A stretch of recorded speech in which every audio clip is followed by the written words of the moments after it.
Un jour, l'anecdote du livre maudit. Et ça, je l'ai déjà raconté, le livre maudit aussi, c'est sûr. C'était ma première convention all-time 2012. J'ai genre, je sais même pas si j'ai 100 000 followers sur YouTube. Première convention où je suis invité. Il y a un gars qui vient me voir. Il me connaît pas, mais il voit que il y a des gens qui viennent me voir. Du coup, il se dit que bah, je suis peut-être connu, tu vois. Il vient me voir, il me dit « J'ai écrit un livre, si tu veux, je te le donne. Comme ça, au cas où, si ça te plaît, tu pourras en parler. » Je suis en mode « Bah, j'ai pas trop de format qui me permet de faire ça, mais si ça te fait plaisir, je le veux bien, vas-y. » Il me file son livre, il me fait « Tu veux que je te le dédicace ?» Je fais Bah, si ça te fait plaisir de me le... Je te connais pas, en fait. Si ça te fait plaisir, fais-le. Il me le dédicace. Du coup, j'ai le bouquin et je commence à le lire. En préambule de ce que je vais dire, bravo à lui de l'avoir fait. Tout le monde ne peut pas écrire, n'a pas écrit de livre en entier. C'est super dur, c'est long, c'est difficile, faut de la discipline, machin, tout ça, c'est vraiment difficile. Donc déjà, bravo à lui. Maintenant, c'est la pire merde que j'ai jamais lue de toute ma vie. C'est insane, ce bouquin. Le bouquin était une sorte de plagiat de Harry Potter, mais avec de la science-fiction. Donc c'était insane. C'est vraiment exactement gamin abandonné, recueilli par son oncle et sa tante. Puis ensuite, il découvre qu'il a un grand destin, il doit aller dans une école sur une autre planète.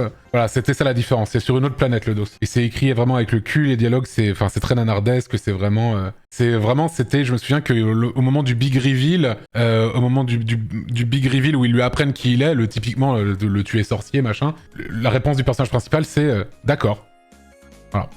Donc voilà, il n'y a pas beaucoup d'intention dans les dialogues, c'est quelque chose. Et en fait, ce livre-là, je l'ai oublié chez quelqu'un. En fait, le soir, là-bas, il y avait une soirée dans un appartement, et j'ai laissé le livre là-bas. Je l'ai vraiment oublié, hein, je voulais pas le laisser là, hein, évidemment. Et en fait, les gens, quand ils ont voulu me le rendre après, ils ont pris l'ascenseur, et ils ont été bloqués dans l'ascenseur. Pendant genre 1 heure ou 2, un truc comme ça, avec le livre, qui a commencé à donner une réputation à ce livre. Et ensuite, à partir de là, je sais plus comment, il y avait quelqu'un qui l'avait dans une bagnole, le bouquin, et ils ont eu un accident de voiture avec le livre dans la voiture. Rien de grave, bien sûr, mais un accident quand même.